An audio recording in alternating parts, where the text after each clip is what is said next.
8h10. Já voltamos com o Folha no Ar, ao vivo aqui pela Folha FM. Lá no Face, no YouTube, no Instagram também você pode acompanhar o programa, na Twitch TV, e daqui a pouco você pode ouvir em podcast, e logo mais tem reprise na Plena TV. Campos segue aí com um tempo bom, o sol vai se firmando aí nesta manhã de quinta-feira, com previsão de predomínio realmente do sol para hoje, com 27 de máxima e 18 de mínima. Agora aqui no centro faz 21 graus. Só lembrar os motoristas transitando agora pelo centro que a Barão de Miracema segue interditada para obras. Fique atento aí para não atrasar aí o seu dia.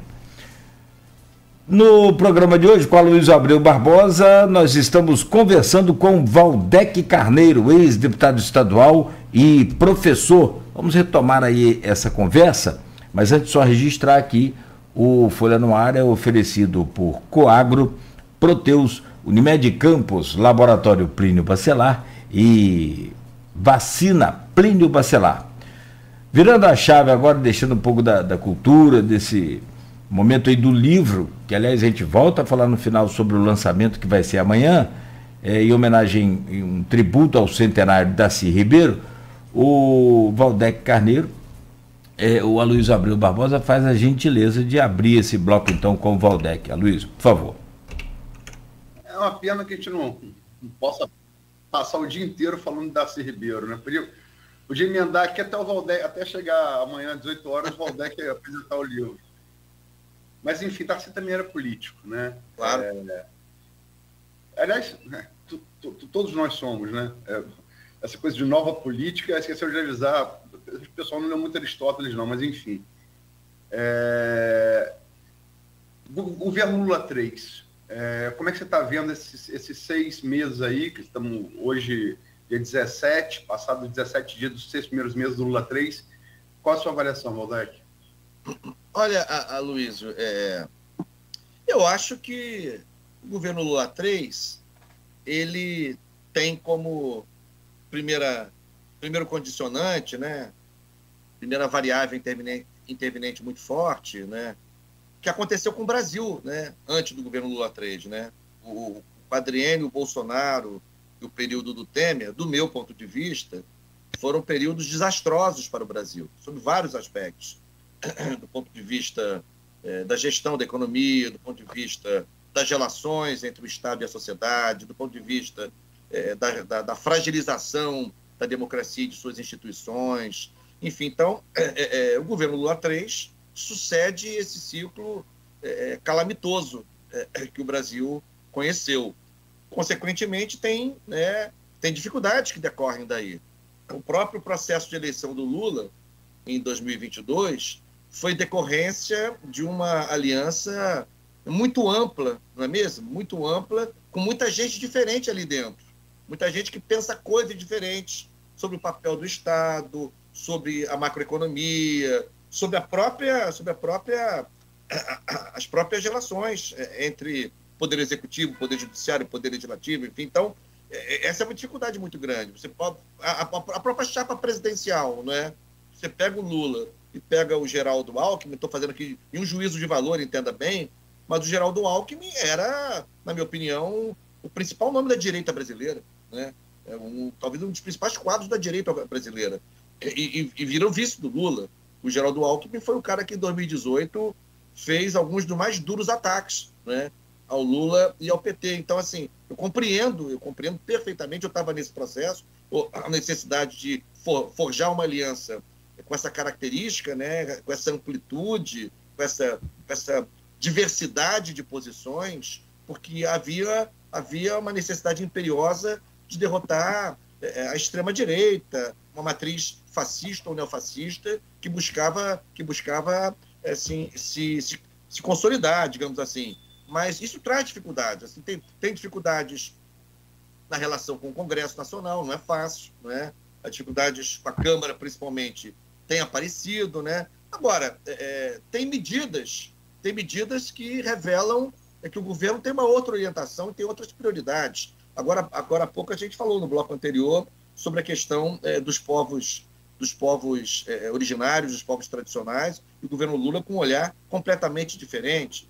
Tem havido esforços muito grandes no sentido de reativar algumas ações no campo da educação, como, por exemplo, a alfabetização de crianças na idade certa, investimento com educação integral, retomar o debate fundamental que foi abandonado sobre o Plano Nacional de Educação. O Plano Nacional de Educação é uma lei federal, tem 10 anos de vigência, expira agora em junho de 2024, ficou abandonado nos últimos 6 anos. Então, o Brasil vai ter um novo Plano Nacional de Educação para o decênio 24, 34, e o governo está buscando cuidar disso. Aqui, em relação ao Rio de Janeiro, por exemplo, eu estava com o Lula, eu estive numa agenda com o Lula na quinta-feira passada.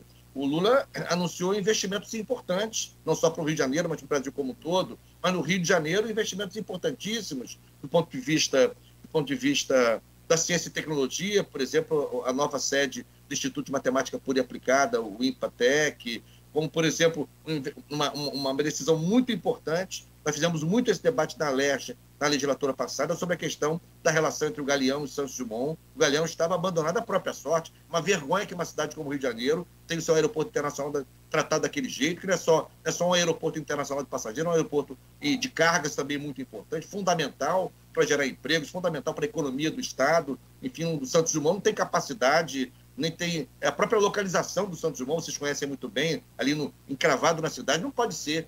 Então, ou seja, tem decisões muito importantes acontecendo na área dos direitos humanos, né? O ministro com posições muito assertivas, enfim. Então, eu acho que tem mudanças significativas em curso. Mas é um governo difícil. É um governo difícil porque a correlação de forças não é fácil, né? Porque a formatação do Ministério precisou dar respostas a essa aliança. E tem gente nos ministérios com visões muito diferentes, enfim. Então, eu acho que é uma travessia própria a um governo que está transitando, digamos assim, de um ambiente autoritário para um ambiente democrático, mas tem limites importantes.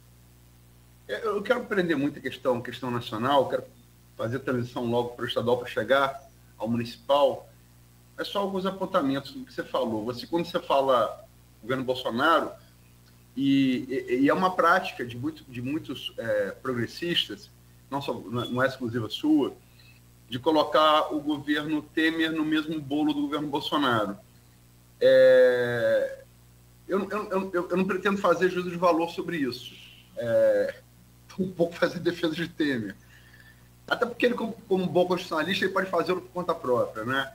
Mas há que se lembrar que, economicamente, o governo Temer foi buscar um ator muito importante do governo Lula, a saber, Henrique Meirelles, presidente do Banco Central nos 8 anos dos dois governos Lula, para tentar conter aquela recessão criada com a nova matriz econômica de Dilma e Mantega, né? E tiveram algum sucesso nisso, a despeito realmente de críticas em outras áreas. E Alckmin, direita, isso que a gente viu antes, essa bipolaridade PT e PSDB, o PSDB virou direita. E, particularmente, eu nunca... Transitou, né? Foi transitando, né? Foi transitando. Nasce como um partido vinculado à social-democracia, né? Mas vai se deslocando, né? Durante o governo Fernando Henrique Cardoso, faz um deslocamento importante, né? A base de sustentação do FHC no Congresso, com muita prevalência de quadros históricos da direita brasileira. Na época, alguns bons quadros da política até, por exemplo, vou citar um nome aqui, Marco Maciel, né? Um dos grandes quadros da direita brasileira. Era um quadro político densamente formado, era um cara que subia a tribuna do Senado e fazia longas alocuções sobre o federalismo brasileiro, um quadro, entendeu? Mas com uma formação no campo conservador, uma formação no campo liberal clássico, entendeu? Mas também temos que lembrar, lógico, PFL é a antiga Arena, antigo PDS, né? E virou PFL, hoje virou União, né? Enfim. Mas há que se lembrar também que o PT, para chegar ao poder, teve como vice alguém do Partido Liberal, né? Então, há que se fazer arranjo para você chegar ao poder. Não, mas é claro, eu entendo isso. É verdade. Mas vamos lá. Vamos chega mais para perto aqui. Governo porque, Paulo Castro. Luiz, se você me permite, é porque Pois não. eu tenho, em relação ao período Temer, eu tenho a priori um problema para discutir o governo Temer, porque eu sou muito intransigente e intolerante com governos que não decorrem de experiências democráticas. Na minha interpretação, aquele governo foi produto de um golpe, né? De um golpe na democracia. Então, a priori, eu tenho uma reserva enorme, né? Uma reserva enorme, porque o Temer, que, como você lembrou, era tido como um constitucionalista, escreveu, inclusive, livros sobre a teoria constitucional, ministrou cursos, né, professor de direito constitucional, mas, na minha opinião, na sua trajetória política, foi um dos protagonistas de um processo de ruptura com a Constituição. Então, assim, essa minha leitura política, né, que eu não estou querendo transformá-la como uma verdade sobre os fatos, mas a minha leitura o tempo todo, eu, como deputado, defendi essa tese o tempo todo, isso me faz ter, para com o governo Temer, uma posição a priori muito crítica, porque eu acho que é um governo usurpador, um governo oriundo de um golpe na democracia. Essa discussão do golpe já dá outro programa, né? É verdade. O que eu sempre pergunto a quem pensa como você, e eu respeito muito o seu pensamento, por que o impeachment de Dilma foi golpe de Collor, não? Né? Mas eu não vou meter nessa, não. Vou deixar a pergunta em suspenso para a gente passar para o estadual. Como é que você vê o governo Cláudio Castro? Eu vejo como eu via antes, como deputado, né? Eu vejo um governo com muitas limitações, né? Com muitas limitações em várias áreas, né? Por exemplo, se você perguntar para quem atua no campo da educação, na sua apresentação inicial, você fez uma saudação, entre outras categorias profissionais, uma saudação aos professores e professoras, aos educadores, né? Eu acho que a rede estadual de educação vive um dos seus piores momentos na história recente do Rio de Janeiro, né? No campo da ciência e tecnologia, nós temos uma instituição que é a FAETEC, né? Que é responsável por uma rede importante também de escolas de ensino técnico profissional, que vive uma situação de sucateamento já há alguns anos, né? No campo da segurança pública, o governador católico dirige o governo que mais mata gente no Rio de Janeiro, né? Essa guerra fake, essa guerra fracassada contra o tráfico, que produz uma espiral de violência sem fim. O governo Castro lidera, desde a fusão, pelo menos, e são dados do Instituto de Segurança Pública, não são dados meus, são dados do ISP, é o governo que mais tem protagonizado mortes de civis por intervenção de agentes do Estado. Então, assim, eu vejo com um olhar muito crítico. Agora, vai começar a ter aí uma onda de investimentos do Rio de Janeiro, né? E é possível, como aconteceu no passado, se isso de fato se confirmar, os anúncios que o Lula fez recentemente são anúncios que apontam para uma larga escala de investimentos no Rio de Janeiro, é possível que isso, melhore um pouco a situação do Estado, mas assim, eu tenho um olhar muito crítico sobre o governo do Estado já há algum tempo. Lula claramente quer recuperar o Rio de Janeiro, que já foi lulista, votou em Lula em 2002, votou em Lula em 2006, votou em Dilma em 2010, votou em Dilma... Não, em 2014 acho que já houve... Ficou mais apertado, foi bem mais apertado. Mas votou, pelo menos em 3 eleições, é um estado que votou com o PT. E é o berço do bolsonarismo. Então, claramente, Lula quer recuperar, né? Quer combater o bolsonarismo na sua origem e quer recuperar um estado muito importante, né? Claro. Da União e para o PT, né? E o Estado, Luiz, se você me permite, foi um dos estados que mais perdeu com a crise da economia nos últimos anos. Perdeu muito, que perdeu no setor do petróleo, perdeu no setor da indústria naval, portuário, logística, enfim. Então, assim, é um estado que, de fato, teve uma perda muito densa de emprego. Eu me lembro, eu trabalhava muito com esses dados, mas, assim, o Rio de Janeiro, num dado momento, acumulava a maior perda de empregos em números absolutos do que o próprio estado de São Paulo, né? Que tinha o estado de São Paulo com um estoque de empregos maior que o Rio de Janeiro. Mesmo assim, em perda de empregos, o Rio de Janeiro superava São Paulo, que a crise afetou os estados todos. Em todos os estados houve perda de emprego. O desemprego foi geral. Mas o Rio de Janeiro teve um número muito acentuado para o estoque de empregos que tinha, empregos formais. Então, assim, acho que tem a ver com isso também. Você tem toda a razão, tem um enfrentamento a esse a essa espécie de capital nacional do bolsonarismo, que é o Rio de Janeiro, tem essa dimensão, sem dúvida que tem, mas tem também uma compreensão de que a economia do Rio de Janeiro é muito importante para o Rio de Janeiro e para o Brasil, e que sofreu perdas muito acentuadas. Só registrar aqui, que tiver a chefe municipal, a Noêmia Magalhães, Valdec. Bom dia a todos. Bom dia, grande político e grande ser humano, Valdec Carneiro. Quero esse livro, gostaria muito de dar um abraço. Gostaria muito de dar um abraço no amigo, pois perto dele a gente se torna melhor. Tá aí dado o recado, Noêmia, para você, Valdec. Um beijo para Noêmia. Passe lá amanhã no lançamento do nosso livro, lá na Vila Maria, na UENF, às 18 horas. Teria um prazer em abraçar você, Noêmia. Vamos virar a chave para o municipal. Embora na virada de chave para campus, é difícil dissociar o estadual do municipal, né? É verdade, é verdade. A gente você deve estar acompanhando aí, e até porque algumas das denúncias contra o presidente da Alerj, político de Campos, Rodrigo Bacelar, uma sessão meteórica, né? Só tem paralelo em Sérgio Cabral, quer dizer, um deputado de segundo mandato chega à presidência da Alerj. O único político que fez isso na história fluminense antes de Rodrigo foi Sérgio Cabral. Algumas denúncias, né, e tal, que resta ser. Tem que ter inquérito, né? Inquérito concluído, tem que ter denúncia formalizada, para a gente poder ter alguma base, né? Alguma base. Para não cair nas esparrelas que nós já caímos aqui no Brasil recentemente, né? Com a Lava Jato. Mas está na mídia, né? Isso tá reverberando. E você tem o ex-governador Garotinho vocalizando algumas dessas denúncias, e parecia até saber antes, porque ele deu antes do UOL, ele deu antes da Rede Globo, deu antes da Metrópolis, né? Enfim, e ao mesmo tempo, perdão, você tem um processo de pacificação em Campos entre os dois principais grupos políticos, que é o grupo dos Bacelar e o grupo dos Garotinho, né? Como é que você vê essa interface RJ Campos aí da capital? Que visão você tem? Então, primeiro que você traçou um paralelismo entre as carreiras meteóricas do Rodrigo Bacelar e do Sérgio Cabral. Eu lembro até que no caso do Sérgio Cabral, ele já tinha sido, inclusive, candidato a prefeito da capital, né?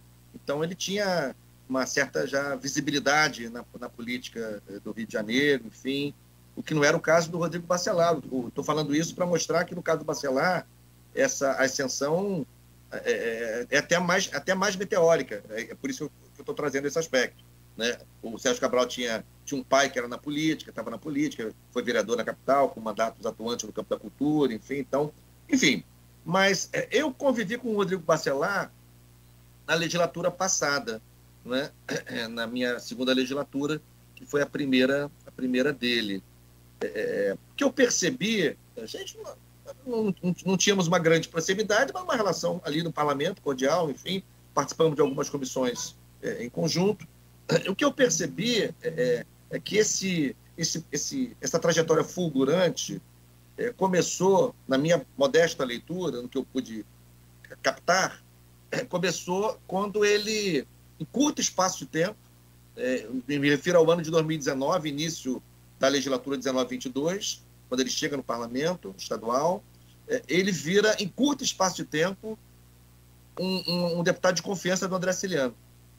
Em curto espaço de tempo. Uma coisa que sempre me impressionou na política, sabe, Aloysio e Cláudio, é que eu acho as relações, em geral, muito superficiais, né? Elas podem ser muito intensas e muito densas rapidamente e depois se transformam em relações de desafeição também. Então, é muita superficialidade, né? Porque, na verdade, muitas vezes, não estou dizendo que sempre, mas muitas vezes, essas relações são muito marcadas por interesses pragmáticos e momentâneos, né? Então, viram muito amigos, né? Jantam juntos todo dia, conversam todo dia e, de repente, viram desafetos, enfim. Então, no caso do Rodrigo Bacelar, o que eu percebi é que começou a legislatura em 1º de fevereiro de 2019. Eu diria para você, sem errar, que antes de completar o primeiro semestre, né, o Rodrigo Bacelar já era uma pessoa de confiança do André Ciliano, né?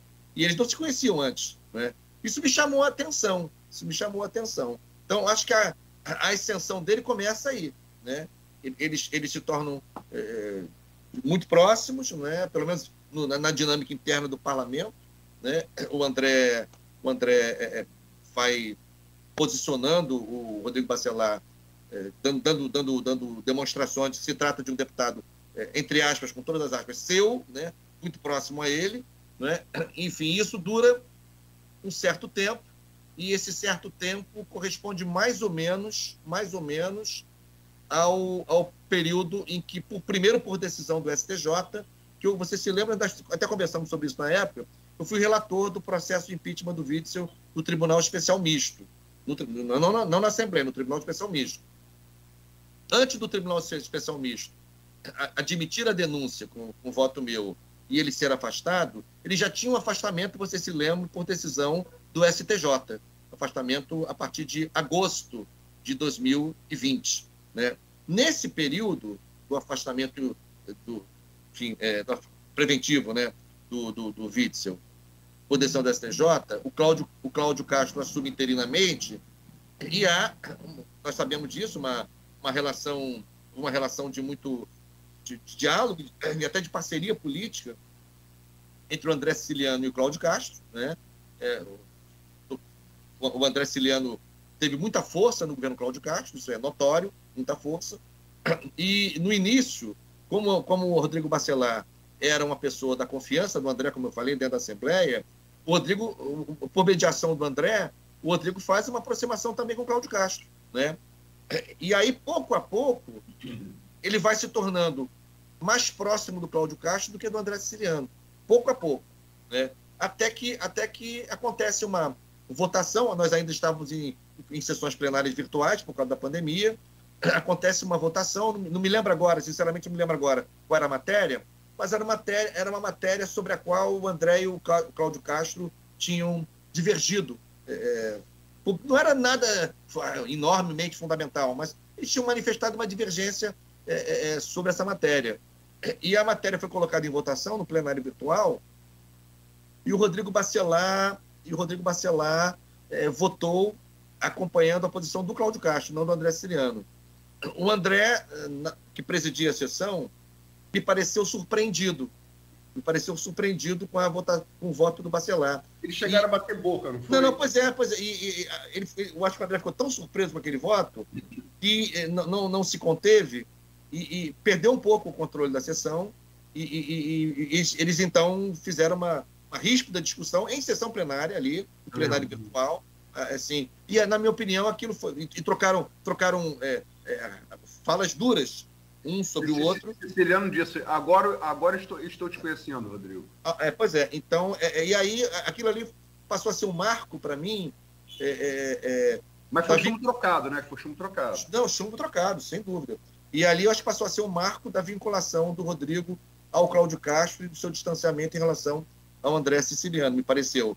Então, assim, agora, eu também não sei, assim, como eu disse, eu não tenho proximidade com o Rodrigo, eu conheço, a gente se conhece, se fala com cortesia, mas com distância, mas eu não sei também, eu tenho lido coisas sobre eventuais projetos do Rodrigo não ficar muito tempo na Assembleia Legislativa. Eu, por exemplo, ouvi ruídos.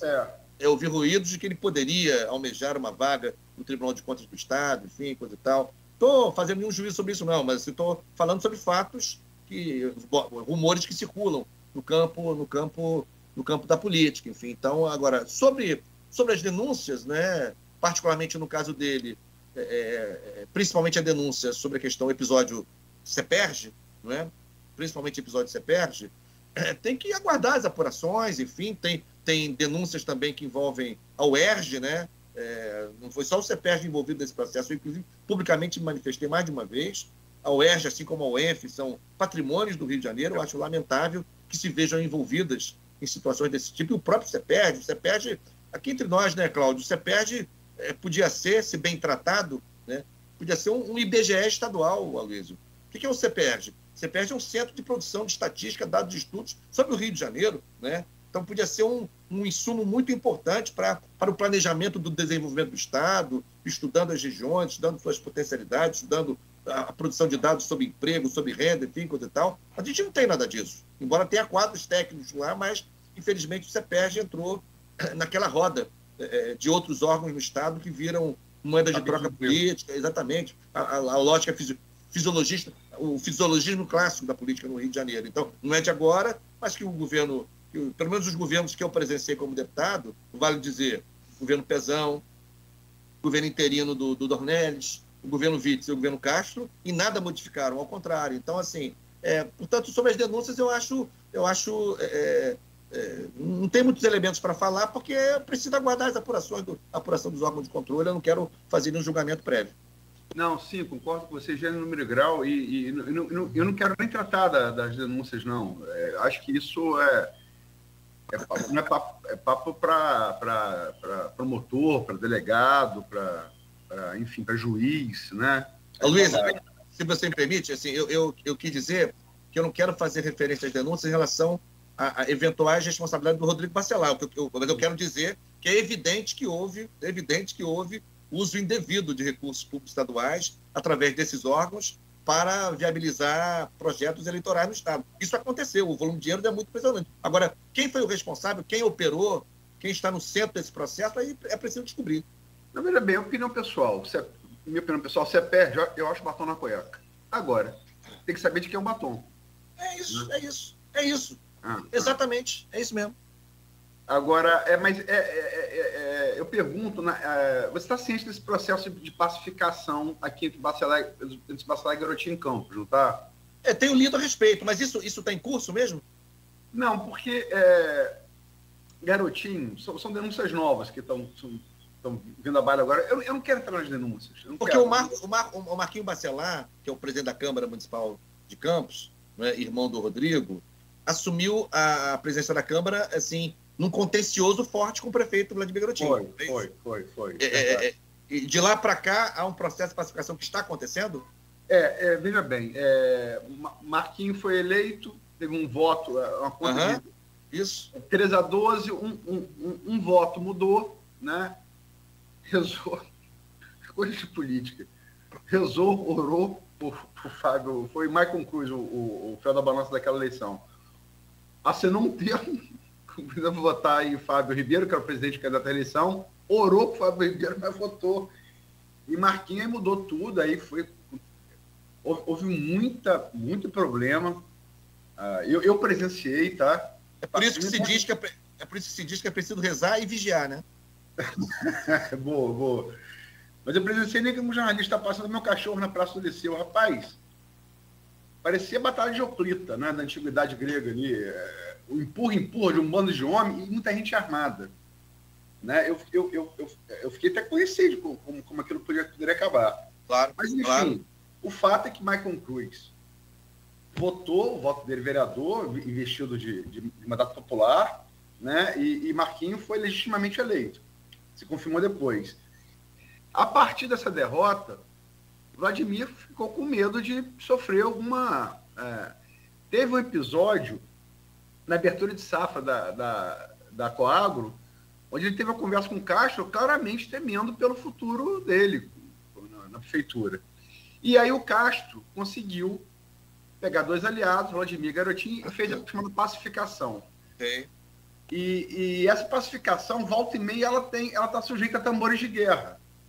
A saber agora, Garotinho vocalizando novas denúncias contra o Rodrigo. Eu tenho visto. E o pai de Marquinhos e Rodrigo, o ex-presidente da Câmara, Marcos Bacelar, também no domingo, é o estilo do Bacelar, né? Os Bacelar são assim, né? Eles para frente, Mike Tyson nesse de carreira, né? Para frente. Toca o tambor com muita força, né? Rapaz, cor desse tambor, mas enfim. Mas esse último episódio que você fez menção a ele aí sobre o Marcos Bacelar, o pai do Marquinhos e do Rodrigo, isso eu não li. O que ele falou? Rapaz, eu não vou reproduzir aqui não, porque ele fez acusações muito, assim, abaixo da linha da cintura, e eu não quero reproduzir aqui. Entendi. Mas Rosinha, por exemplo, denunciou no DEAN, o Globo chegou a dar isso, né? E ele pediu desculpas, reconheceu que errou, passou tudo medida, mas o fato é que Marquinho e Vladimir a despeito da postura beligerante dos pais, tem batido na pacificação. Mas, Aloysio e Cláudio, o que eu acho é que... Tem batido a pacificação, perdão, eles têm dito que a pacificação está mantida, a despeito dos pais, entendeu? Pois é. Vamos ver. Mas parece meio que um choque de ideias e de gerações aí, né? Pois é. Agora, o que eu acho que nesse contexto, que me parece ser muito relevante na política de campos, né? Que me parece muito relevante, quem sou eu, né, para opinar tão profundamente sobre a política local em Campos, mas admiro muito Campos e acompanho um pouco a política aí, e sou muito grato, né? Tive boas votações em Campos nas minhas 3 campanhas de deputado, perto de 1.000 votos, enfim, então, para quem não é da cidade, uma votação expressiva. Então, assim, mas eu acho que a grande novidade parece ser o surgimento do nome do professor Jefferson Manhães, né?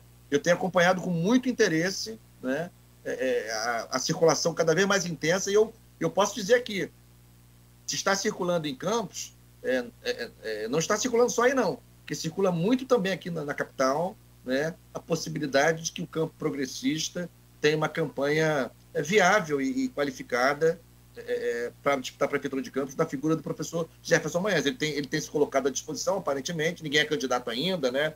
Todo mundo ainda fala de maneira especulativa, mas a impressão que eu tenho, a leitura que faço, é que pelo percurso que vem cumprindo até aqui, o Jefferson completa 2 mandatos como reitor do Instituto Federal Fluminense com muito êxito, né? É uma das gestões mais qualificadas da história recente da educação pública no Rio de Janeiro. Então, assim, eu tenho a impressão que é um cara que é qualificado, tem experiência na gestão, é um bom orador, é um bom tribuno, na minha opinião, expõe bem, fala bem, né? Provavelmente terá o apoio do presidente Lula. Então, assim, acho que essa pode ser uma grande alternativa na cena política local de Campos para a eleição de 2024. Não há dúvida. Eu, inclusive, particularmente em sentido profissional, o dia, estava vendo aqui qual foi o dia, foi 3 de junho, no ponto final de opinião do Folha da Manhã, eu escrevi, vou ler o que eu escrevi naquela época, né? Sim. Em Campos, as movimentações já começam, a disputa vereador e prefeito. Nesta, salvo imponderável, 2 nomes hoje parecem certos. Vladimir Garotinho, na tentativa natural de reeleição, e o professor Jefferson Manhães Azevedo, reitor do IFE. Além deste, todos os demais nomes dependem da conjuntura. Eu fui o primeiro de lá para cá, só reforcei essa salvo imponderável, que ninguém pode... Claro. O avião do Campos. Claro.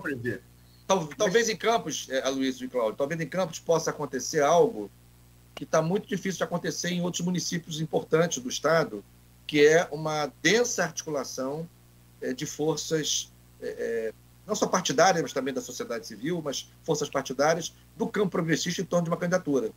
Na capital, por exemplo, está achando muito difícil, porque boa parte dos partidos do campo progressista estão sentados no colo do Eduardo Paes já, não é? Em Campos pode acontecer uma coisa interessante, né?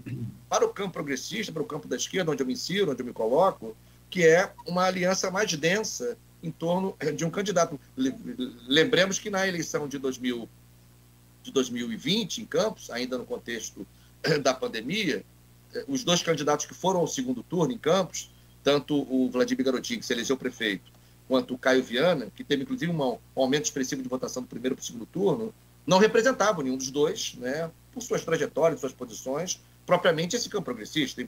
Até podia ter aqui e ali algum apoio conjuntural, mas o Jefferson não. O Jefferson pode representar genuinamente, né, uma candidatura do campo mais progressista. Enfim, então, eu acho que isso pode fazer de Campos um cenário interessante da eleição municipal em todo o Estado, porque esse desenho de reunir as forças partidárias progressistas em uma só candidatura desde o primeiro turno tem sido cada vez mais difícil no Rio de Janeiro, né? Então, eu acho que ainda tem esse elemento, o que me parece assim à primeira vista.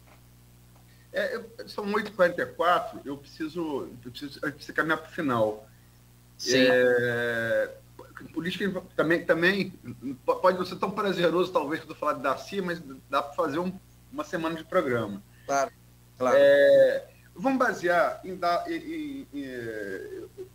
eu desde 2016, eu erro muito pouco projeção de eleição. Eu sei, nós conversamos sobre 20, você acertou. Sobre isso. E me baseio em pesquisa. Pesquisa não é infalível, mas ela revela tendência. Né? Então, pelo menos está subindo, está estável, está caindo. Isso é em que nichos isso está acontecendo? Para você descobrir por quê. Né? Por exemplo, ICMS, só para citar um exemplo, ICMS de combustível. Lula liderava em 2 a 5 salários mínimos até junho. Entrou esse ICMS de combustível, Bolsonaro virou. Você tem que entender isso para defender a eleição. Né? Nada é por acaso. Mas as pesquisas feitas até aqui, eu vou citar a que eu vi integral, a GPP de março. Essa eu fiz integral. E pesquisa eu quero ler integral, não quero ler recorte. Né? Mas vi também recortes de uma GPP de julho e de uma Iguape de julho feita pelos Bacelar. Todas as 3 apontam um franco favoritismo de Vladimir com possibilidade matemática real de conclusão do primeiro turno. Te digo isso porque vi uma integral de GPP de março e 2 vi fatias, mas que apontam isso. Você acha... Como é que você projeta aí do Rio essa eleição prefeito de Campos? Olha, eu não vi essas pesquisas que você viu e estudou. Portanto, é um olhar com uma outra fundamentação, né? com outro embasamento. Mas a impressão que eu tenho é que se o professor Jefferson Manhães conseguir construir um arco que reúna os partidos do campo progressista, os movimentos sociais mais expressivos em Campos. Campos é uma cidade com tradição de luta, tradição combativa em vários setores, o setor petroleiro, o setor da educação, enfim, entre outros e outras áreas. Então, assim, eu acho que se houver, e a tendência é de que haverá um apoio explícito do presidente Lula. Lula, não me recordo, mas teve algo em torno de 100 mil votos em Campos, não teve? 100 mil votos. Pois é, 100 mil votos. Pouco mais de 100 mil votos. Então, assim, se essas variáveis intervierem simultaneamente, eu acho que temos condições de ter um segundo turno assim, entre o prefeito atual e um candidato do campo progressista. Acho que isso não aconteceria se houvesse um candidato com perfil político, doutrinário, ideológico, semelhante ao do Vladimir Garotinho, mas com o perfil do Jefferson. E se ele reunir essas forças que eu estou aqui discriminando, com apoio do Lula, enfim, acho que é possível, muito possível, ter uma disputa de segundo turno, uma disputa diferente, uma disputa diferente, ideologicamente diferente da que se travou entre Garotinho e Caio Viana em 2020. Uma disputa, de fato, de concepções de cidade, de governo, enfim. Eu acho que isso pode acontecer. Agora, digo aqui, eu não vi essas pesquisas que você viu, mas, evidentemente, que reconheço que o prefeito disputa a eleição e tem vitalidade para disputar a reeleição, sem dúvida tem vitalidade, mas eu acho que o Jefferson pode representar uma alternativa diferente e levar essa alternativa para o segundo turno. Eu estou apostando muito nisso. Acho que é perfeitamente possível. Agora, insisto, preciso de mais elementos, né? Elementos empíricos, elementos decorrentes dessas pesquisas que começam a ser feitas, mas eu acho que se ele conseguir construir a sua candidatura nesses termos, pode levá-lo ao segundo turno como uma alternativa efetiva à população de Campos. Última pergunta, minha, Valdec, passo para o Nogueira. Eleição do Rio, porque também pode estar interligada de Campos. Porque você citou aí, a esquerda, o PAS está conseguindo, pelo menos até esse momento, acho que começa isso em julho no ano que vem. Né? Como você falou, aí eu vou lembrar o grande conservador Marco Maciel. Daqui até julho, tudo pode acontecer, inclusive nada. Né? A frase genial de Marco Maciel. Mas, enfim, Eduardo Paes está conseguindo reunir até esse momento os partidos de esquerda na sua tentativa natural também com o Vladimir de reeleição. Governos bem avaliados, né? Enfim. Isso pode... não está descartado que uma aliança PT-PSD no Rio, para eleger Paes, se reproduza em Campos. Com alguém como Caio, por exemplo, ou o próprio Bruninho Viana, que é um vereador de primeiro mandato em Campos, muito promissor, eventualmente compõe uma chapa com o PT. Você vê essa possibilidade aí do Rio? Rio? Eu vejo essa possibilidade, sim. Na verdade, todos nós sabemos que a campanha à reeleição do Eduardo Paes no ano que vem, 2024, é uma campanha em que ele disputa, digamos assim, dois tickets, né? O ticket para ser prefeito de novo e o ticket para ser candidato a governador em 2026. Né? Consequentemente, ele estará muito interessado não só no desenho político, na arquitetura política na eleição para a capital, mas também na arquitetura política na eleição municipal, pelo menos nos principais municípios do estado. Ele vai acompanhar de perto, certamente. Né? O que vai acontecer nos municípios da Baixada Fluminense, o que vai acontecer em Niterói, em São Gonçalo, em Campos, enfim, nos municípios maiores. Né? E provavelmente, nesse sentido, pode ser que ele tente construir, pensando em 2026, uma força em Campos, reproduzindo essa tendência, como você bem falou, uma tendência que está se delineando na capital, de ter o PSD, que é o partido do Eduardo, próximo de partidos como o PT, como o PCdoB, como o PSB. O PSOL não está nessa, não. Então, assim, eu acho que é possível, sim. É possível, com o Eduardo pensando em 2026, pensando em ter 10, 15, 20 prefeituras em que ele possa ter uma boa escora para fazer a disputa de 2026. E com isso acontecendo, se isso vier a acontecer, dá mais densidade ainda a candidatura do Jefferson, né? Daria mais potencial, mais fôlego à candidatura do Jefferson Manhães. Nogueira, eu sei que eu falei que era útil, mas aquela saideira. Antes foi saideira, agora eu juro que é expulsadeira. Logicamente que você representa o campo progressista, sua vida toda acadêmica, política, foi no campo progressista. Você se elegeu vereador, se elegeu deputado, ocupou cargo no executivo dentro desse pensamento, desse espectro político. Está muito claro. Mas você, assim, como político experiente que você concorda que Eduardo Paes e Vladimir, nessa ponte, saem como favoritos e saem na frente? Olha, Aloysio, visto de hoje, né, nós estamos conversando aqui no dia 17 de agosto de 2023. Visto de hoje, acho que eles partem na frente. Mas, como você falou, até a eleição nós temos mais de um ano ainda. Não é? Mais de um 14 ano. 14 meses. Portanto, para o processo político, é tempo suficiente para acontecer uma verdadeira revolução. Ou nada acontecer. Citando ou nada acontecer. Mas eu acho que, visto de hoje, os dois partem. Agora, por outro lado, no caso de Campos, eu vejo um potencial. Né? As coisas que estão em estado potencial podem se concretizar ou podem não se concretizar, mas eu vejo um enorme potencial na pré-candidatura do professor Jefferson Manhães como construção de uma alternativa genuína. Que, na verdade, eu insisto aqui, na disputa de 2020 em Campos, naquilo que eu pude presenciar, eu estive, inclusive, no segundo turno em Campos, você se lembra? Enfim, eu acho que não havia propriamente, no segundo turno, uma disputa de concepções. Não havia propriamente. Eu acho que isso pode acontecer, né?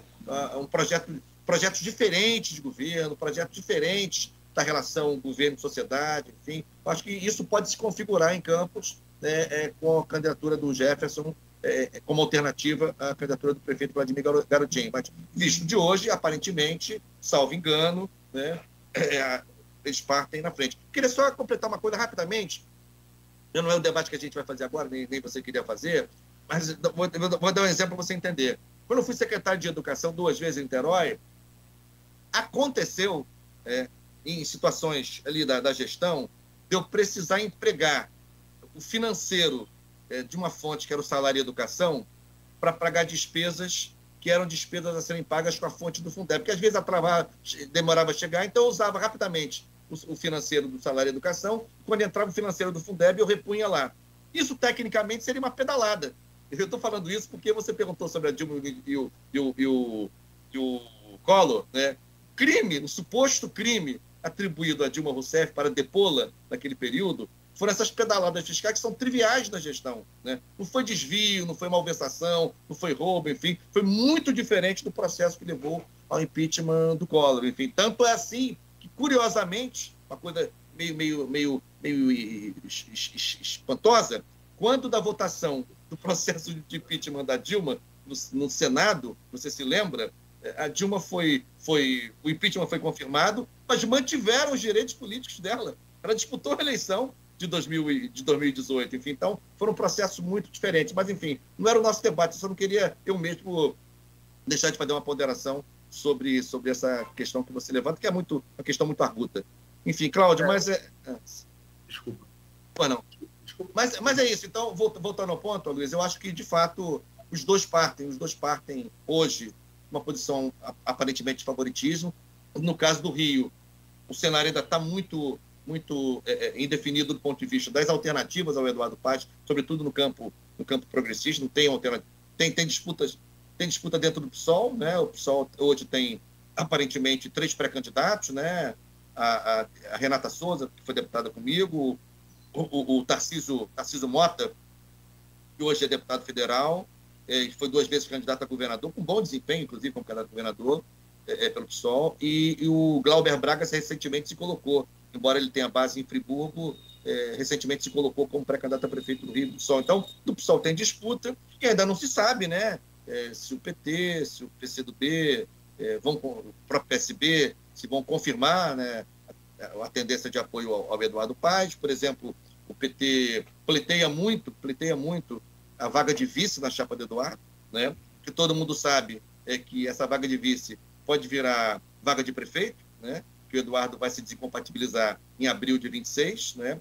Mas também o Eduardo provavelmente, né? Não estou falando em nome dele, porque, enfim, não represento, mas, assim, provavelmente o Eduardo não vai querer deixar a prefeitura nas mãos de alguém que não seja, digamos, seu campo político de confiança, por assim dizer. Então, acho que o Eduardo tenderá a oferecer muita resistência, muita dificuldade para assegurar a vaga de vice ao PT na sua chapa de prefeito. Acho que tem, né? Se dependesse só dele, nunca depende só de uma, né? Porque a política é complexa, mas se dependesse só dele, ele deixaria com um fiel a ele, uma figura como Pedro Paulo, entre outras, entendeu? Como Cavalieri, hoje cresceu muito junto ao Eduardo Paes. Mas, assim, a ver. Agora, em Campos, não. Em Campos, eu acho que o cenário tem um pouco mais de definição. Eu acho que o campo progressista tem um nome viável para se apresentar como alternativa, e pode haver, sim, uma disputa de concepções para a prefeitura em 2024. Aí. Bom, se for, é aquilo que a Luiz falou mais cedo, se formos seguir aqui nessa conversa também de política, não tão prazerosa quanto falar do Darcy, talvez, mas você tem aí outros quadros também, no Rio, enfim.